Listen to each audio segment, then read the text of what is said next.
In 2008, a young man was driving along a dirt road in a forest when he spotted up ahead this large, strange-looking animal that he didn't recognize that appeared to be dead on the side of the road. And so, curious what it was, he drove past the dead animal and he stopped his car and he got out and began walking back up the road towards the animal to see what it was. And when he got right on top of it, he crouched down to get a better look, and as he did, he heard the sound of something moving behind him. And then before he could turn around, everything went black. But before we get into today's story, if you're a fan of the strange, dark, and mysterious delivered in story format, then you've come to the right place because that's all we do, and we upload once or twice every week. So if that's of interest to you, please invite the like button to come on over your house for a nice, fun, casual game night, and as soon as they step inside, immediately ambush them, handcuff them to the bed, and have a priest perform an exorcism on them. Also, please subscribe to our channel and turn on all notifications so you don't miss any of our weekly uploads. Okay, let's get into today's story.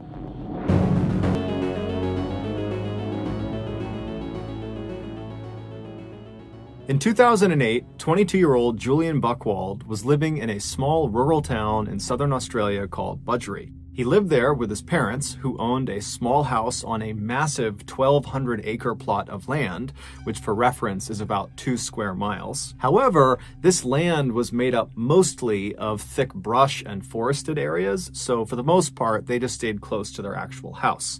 However, there was a waterfall deep into the woods on their property that periodically they would go to visit. Less than a 20-minute drive north of Budgeree was another small rural town called Churchill, and in that town was Julian's girlfriend, 17-year-old Carolyn Watson, who also lived with her parents. The young couple had met 2 years earlier at the church they both went to. They were both very devout Christians, and their plan was to get married the next year when Carolyn turned 18 and was done with her studies. On Tuesday, March 4th of that year, Julian and Carolyn decided to go out and have a picnic lunch at the waterfall on Julian's family's property. So early that afternoon, Julian left his house, he hopped in the family car, he drove north to Churchill, he picked up Carolyn, and then he drove her back to his family's property, where he turned onto a dirt road that would take them into the forest to the waterfall. At some point along this short, bumpy road through the forest, Julian was looking out ahead of the car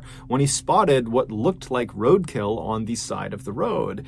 And this roadkill, it looked bigger than he was used to seeing in this area. And so he stared at it as the car kind of rolled past it. And right after they had driven past the roadkill, he turned to Carolyn and said, hey, there's some really weird roadkill on the side of the road right over there. And so Carolyn, who really didn't care, she kind of slowly looked up and turned around and looked, but she didn't see it. And then after that, the two of them did not discuss the roadkill any further. And so Julian just continued to drive along this dirt road until the road kind of opened up into this big clearing. And in the middle of this clearing, which was basically this field, there was a small pond with a 10-foot high waterfall feeding into it. This was the waterfall. And so Julian parked the car right at the end of the dirt road, right on the edge of this clearing. And he and Carolyn got out. They went around to the back of the car. They got their picnic supplies out of the trunk, and they set up their picnic lunch right on the edge of this pond, looking up at this waterfall. And they were there for about an hour, just kind of enjoying each other's company. And then around 2:30 p.m., they realized it was time to go because they had told their family they'd be back by 3.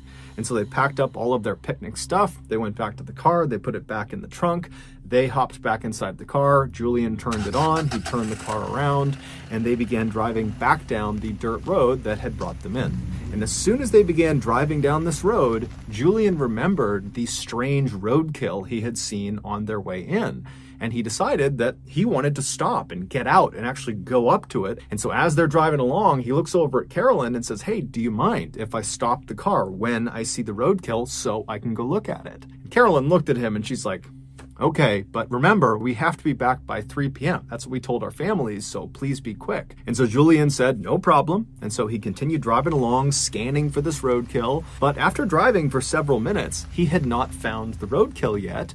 And he started to become worried that he had just driven past it without realizing it. And so he stopped the car. They're pretty close to the end of this dirt road. They're almost back to Julian's property. But he stops the car right in the middle of this dirt road. And he turns to Carolyn and says, hey, I think I drove past it.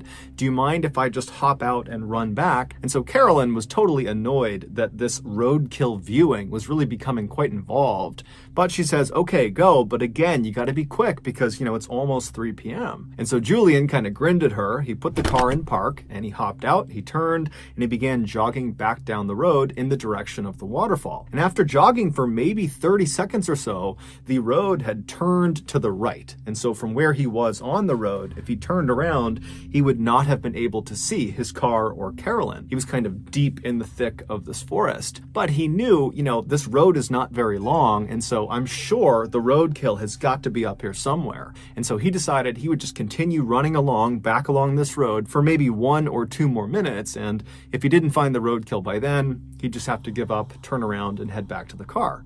And so he began jogging, continuing towards the waterfall on this dirt road, and sure enough, after about a minute, he spots off to the side the roadkill. And so he runs up to it, and right away he sees it's this huge animal that's right on the side of the road.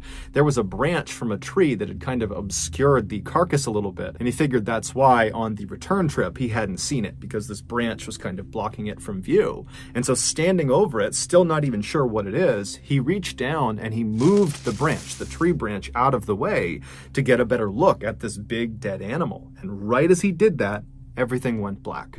A few minutes later, Carolyn, who was still sitting in the car waiting for her boyfriend to come back, looked at her watch and realized it was getting really close to 3 p.m. and still Julian was not back yet. And so feeling kind of annoyed with him, she sat up in her seat and turned around and looked out the rear window of the car, expecting to see Julian come bounding down the road toward her. But when she looked out the back window, all she saw was this dirt road that kind of bent off to the right out of view and thick trees everywhere. Her boyfriend is nowhere to be seen. Annoyed, she turned back around and sat facing forward again, but began periodically looking in the side view mirror, expecting Julian to pop up at any moment. But after several more minutes went by and still Julian had not come back yet, her annoyance turned into concern. Was Julian actually okay? And so she decided, it's almost 3 p.m. now. We got to get back. I need to get out and actually go investigate and see what's going on with Julian and this roadkill. And so she opened her car door, she stepped outside, she stood up, she turned, and she looked down the road in the direction it turned to the right towards the waterfall, and she froze because there was something standing right in the middle of the road that her brain simply couldn't process. She wanted to turn and run. She wanted to scream for help,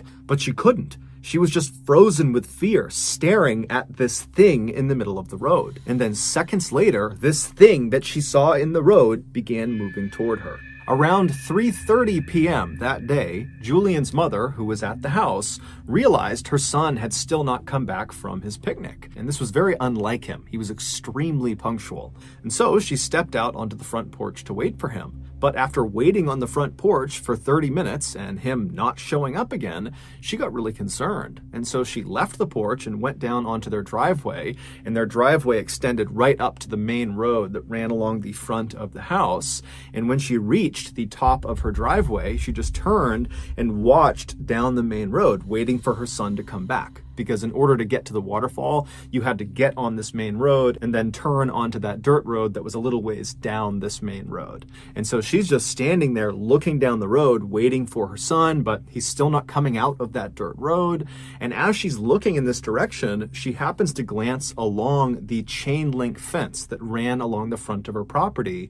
And she noticed there was a plastic bottle that had been jammed through one of the chain links. And so she decided she would just go over and see what it was, because it didn't make any sense that there would be a bottle in her fence. And so she walks over, she pulls the bottle out of the fence, and she realizes there is a tightly rolled piece of paper that's inside of the bottle. And so she unscrews the cap, she turns the bottle over, and she pours this little piece of paper out. She unfurls the piece of paper and sees there's writing on it. And as she's reading it, her heart starts to race and she covers her mouth. This note was clearly intended for her to read, or someone in the family to read that day, because it was about what happened to Julian and Carolyn that day. The note, which was covered in all these strange satanic symbols and was barely understandable because the grammar and spelling was so terrible, it generally communicated that Julian and Carolyn, who they called the boy and the girl, had been kidnapped.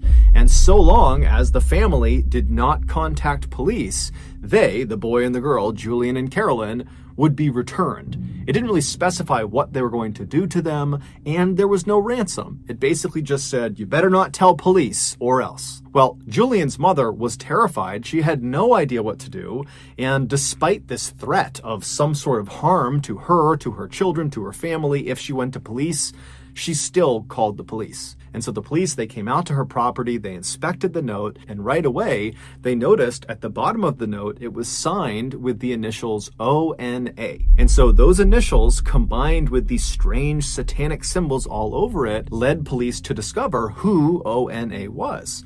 ONA was a cult. It was the Order of Nine Angles, and they are a self-professed satanic cult that operates primarily in Europe, but also has chapters in the United States, in Canada, in Russia, and also in Australia. This cult believes that Christians are the enemy of the world, and they need to be destroyed in order to institute a militaristic New World Order they called the Imperium. And if that wasn't frightening enough, this cult openly advocates for, and apparently practices, human sacrifice. They have come out and said the people they kill in these sacrifices are people they consider lesser thans, basically the bad people of society. And if you are an ONA cult member, then who better to sacrifice than Julian and Carolyn, two devout Christians, and so two clear enemies of the ONA. Now, at first, when the police saw this note and kind of put this together, they're thinking, this has got to be a prank. I mean, Carolyn and Julian have only been gone for a couple of hours at this point, and all we have is this note in a bottle stuck into the fence. This does not seem like some huge conspiracy of a cult coming in here and snatching these kids to commit some human sacrifice. But when Carolyn's parents found out about this note and how they were still missing, they would tell the police, 10 days ago, we received a letter in the mail that had strange satanic symbols all over it, and it really didn't make any sense. It basically was threatening them not to go to police, but 10 days ago, they had no reason to go to police, and so they just didn't really understand why they received this message or who had sent it, and so they had just kind of dismissed it and not told anyone. But now, with these two notes looking nearly identical, it seemed fairly obvious that whether it was the ONA or some other person or group, whoever was behind the kidnapping of Julian and Carolyn had clearly been watching both of their properties prior to the attack,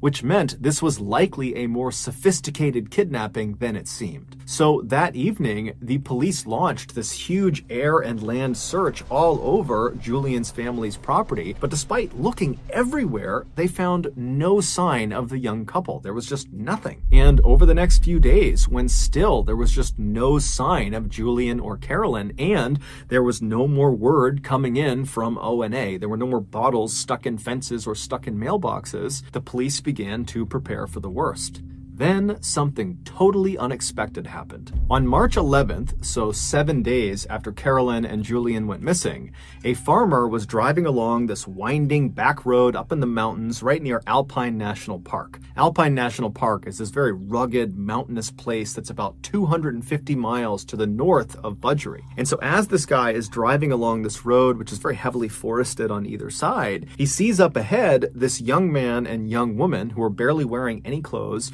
come stumbling out of the forest and kind of plop down on the side of the road. And so concerned they're hurt or they're lost or something, the farmer rolled right up next to them and he rolled his window down and asked, hey, are you guys okay?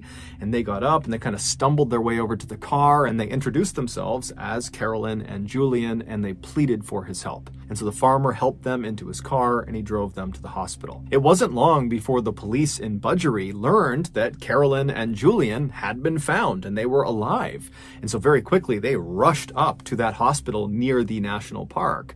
And when they got there, they spoke to doctors who would say, Carolyn and Julian are very traumatized. They're horribly sunburned. They're covered in bug bites. They got cuts and bruises all over them, but they're okay. They're going to survive. And so the police went into Julian and Carolyn's room. And at first, they just talked to them for a couple of minutes to really see that they were okay. And after feeling pretty confident that they were, they said, look, I don't mean to just jump right into the trauma trauma you've just experienced. But we really need any information you can give us about what just happened. Who did this to you? Who brought you out here? Because if it's ONA and they're out in the Alpine National Park, we need to know about it. We need to get out there and we need to stop them. And so Julian and Carolyn would both independently sit down and tell the police what happened to them. And so the following is the combined story of these two accounts that they gave police. But before we get into that, I want to tell you about today's sponsor, Current. Banking is one of the few industries that has yet to be modernized by technology. It's dominated by a bunch of old companies that would happily take you out on a nice seafood dinner and never call you again. But with Current, which is the future of money management, you'd get that call back, and they'll even give you directions to Bell's Canyon. Because Current was built from the ground up with you in mind. They want you to get your money faster, they want you to move your money faster, and they have the tools to help you spend and save your money better than ever. With Current, there are a bunch of perks, but a few of them include getting your paycheck 2 days earlier, not getting charged overdraft fees up to $200, and there are no minimum balance fees. Also, Current's savings plan, just called Interest, comes with a whopping 4% APY, which in layman's terms means it will generate you 60 times the American national average. And if that wasn't incentive enough, Current and I are once again giving away $500 to 10 of you. All you gotta do is sign up using my code BALLIN500. So go download Current today and use my code BALLIN500 for a chance to win the money. Okay, back to the story. And so again, here is the account that both Julian and Carolyn gave to police. 7 days earlier, when Julian had gotten out of the car and ran back down the road to that dead animal on the side of the road, and he had reached down to kind of get that branch out of the way to get a better look at this thing, he heard sudden movement behind him, and as he turned, he didn't have a chance to see what was behind him, but he felt something hard smash him in the back of the head, and it knocked him unconscious. When he woke up, he knew right away that a significant amount of time had passed, that he had been unconscious for what must have been several hours, because now it was dark out, and when he was struck, it was broad daylight, and he looked around him and he had no idea where he was. He was in the middle of this forest, he had no clothes on, his wrists and his ankles were tied together, and he moved around and he realized he had been tied to a tree that was right behind him. And so he's got no idea what's going on, he has no idea where he is, he's looking around, he doesn't see anyone, and then amazingly, when he looks down, right next to him, underneath some leaves, is a knife. And so he's thinking, how in the world is there a knife right next to me? This almost seems like it was placed to be here for me. But either way, he reaches down with his hands, he picks this knife up, and he's able to cut the restraints off of his ankles, and then he's able to cut the restraints off of his waist, and then he stands up and he's able to kind of cut off the ones on his wrist, and then he's free. And so he takes this knife and he has no idea where he's going, but he needs to get away. He doesn't know if whoever brought him here is going to come back. And so he just picks a direction and he starts running. Shortly after Julian had been struck in the back of the head after looking at that dead animal carcass, Carolyn was still sitting in the car and she was starting to get annoyed and kind of worried about Julian. And so she gets out of the car, she stands up, she turns, and she looks down the dirt road where it kind of bends off to the right.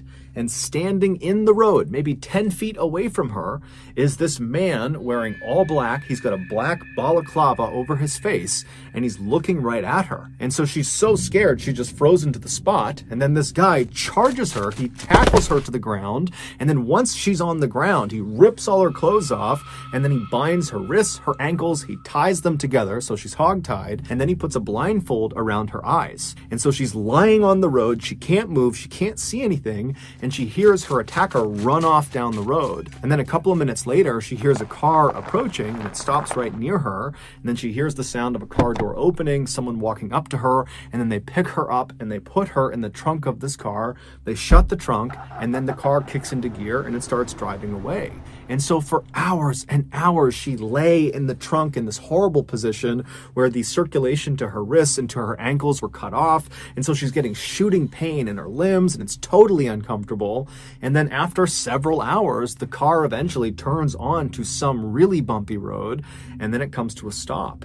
And then she hears the sound of the driver open the door. They walk around to the back of the car. The trunk pops open. And then this person pulls the blindfold off of her eyes. And she sees, even though her eyes are taking a second to adjust, that it's the man with the balaclava on. And he picks her up and he throws her on the ground. And then after he shuts the trunk, he walks over to Carolyn and he grabs her by the wrists and he begins dragging her into the woods. And so as she's being dragged, Carolyn is thinking, I'm about to be killed somewhere in the middle of the woods. There's nothing I can do. I can't go anywhere. I can't do anything. And after several minutes of being dragged, she gets dropped. And then this man with the balaclava, he walks back to the car and he gets a shovel. And when he walks over to her, he makes a special point of showing her the shovel. And then he rolls her onto her side so she's positioned in such a way that she can see what he's doing. And then right in front of her, he takes that shovel and he begins digging a hole in the ground. And so Carolyn's watching him and she's thinking, he's digging my grave. And so for several hours, Carolyn just laid there wondering what was going to happen to her as this guy dug this hole deeper and deeper into the ground. And then finally, when the hole was apparently deep enough,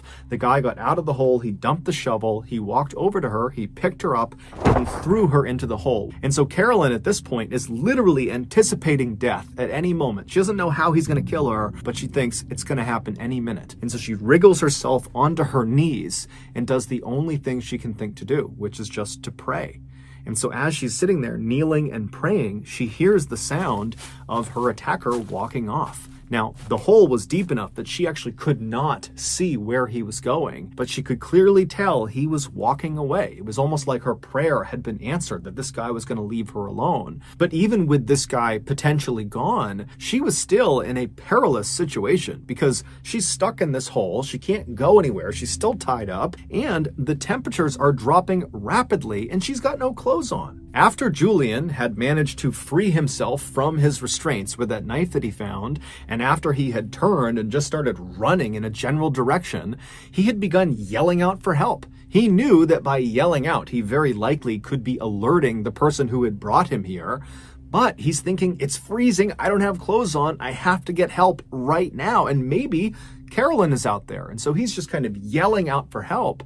And at some point, a voice yells back to him, and it's a voice he knows very well. It's Carolyn. And so in the darkness, he's kind of fumbling through all the trees and he's listening for Carolyn's voice. And finally, he reaches her and he finds her in this hole, hogtied, screaming out for him. And so there's this moment where he kind of explains what happened to him, and she's trying to explain what happened to her, but they're just so scared that this attacker is going to come back that Julian just hops into the hole, he cuts her restraints, and then Julian helps Carolyn out of the hole. And at this point, Carolyn can barely walk because the circulation had been cut off for the most part to her legs for the better part of 6, 7, 8 hours at this point. But still, they're desperate to get out of here. So Julian's kind of holding Carolyn up, and they begin to walk away from this hole site. And as they're leaving, they begin scanning around the area in case, this attacker has left something else on the ground, because Julian had said, I found a knife near where I was being held.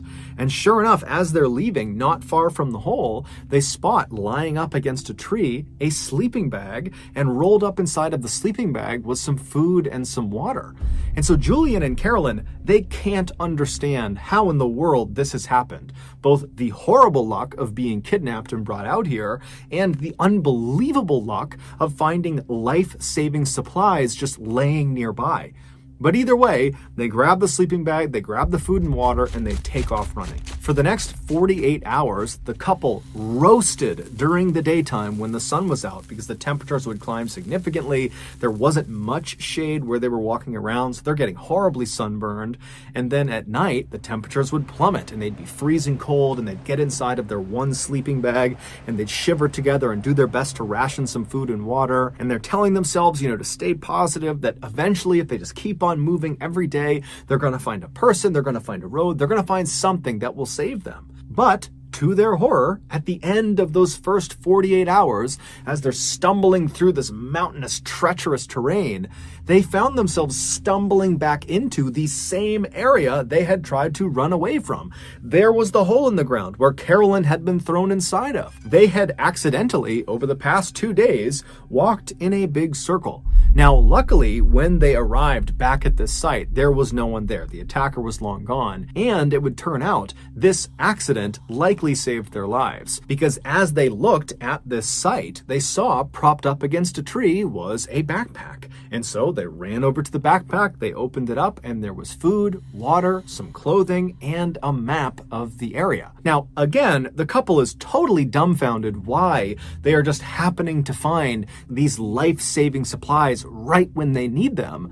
But at the same time, they're thinking, okay, well, if these supplies are sitting here, then certainly the person who has left them here, their attacker, they're going to be back soon. And so they just grabbed the backpack with everything inside of it and they took off running. And for the next 5 days, they used that map as best as they could, and they eventually stumbled their way through the terrain, roasting during the daytime and freezing at night. And eventually they reached that road where they stumbled out, and the farmer driving along the back road, he spotted them and he brought them to the hospital. After hearing this story, the police very quickly organized a massive search around the area of Alpine National Park where the farmer picked up Julian and Carolyn, because they're thinking, okay, it's got to be right around here that we'll find the man in the balaclava that might lead us to the ONA, or maybe he's not connected to the ONA, but whoever he is, we need to find this guy. And so the police, they go out, they do this huge search. They don't find the man with the balaclava. They don't find any sign of the ONA, but they do find that area where that hole had been dug that Carolyn had been thrown in. And when they searched that area, they found the shovel, they found some rope, and they found some duct tape. And when they brought that in to be examined, they couldn't believe what they discovered. All of those items belonged to Julian, which meant either the kidnapper had taken all of these supplies from Julian right before going out and perpetrating this kidnapping, or, much more likely, Julian had supplied these things to the kidnapper and so was involved in some way in this kidnapping. And so the police went to Julian and confronted him with this information and said, "You're not telling us everything because these are your items." And at first, Julian would completely deny any accusations that he had anything to do with this. But after some very serious police pressure was put on him, he cracked. The following is the real story of what happened. Back on March 4th, so the day that Julian and Carolyn went missing, Julian, after picking Carolyn up, they made it onto that dirt road that led into the forest towards the waterfall, and as they're driving along, Julian claimed to have seen some roadkill, some very strange roadkill on the side of the road. And so when Carolyn kind of turned around to look and didn't see it, Julian made it seem like, oh, we drove past it, that's why you didn't see it.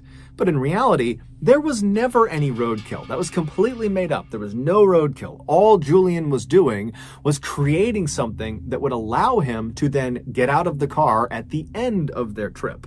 And so they drive the rest of the way into the waterfall, they have their picnic, they turn around, they head back, and then again, Julian says, "Hey, Carolyn, do you mind if I, get out to look at the roadkill?" And so she says yes, and then he acts like, "Oh, we must have driven past it, so I need to get out and run back if I want to go see it." So Carolyn, she's not thinking it's totally strange. She says, "Okay," and so he hops out and he runs his way, he goes around that curve in the road, out of sight.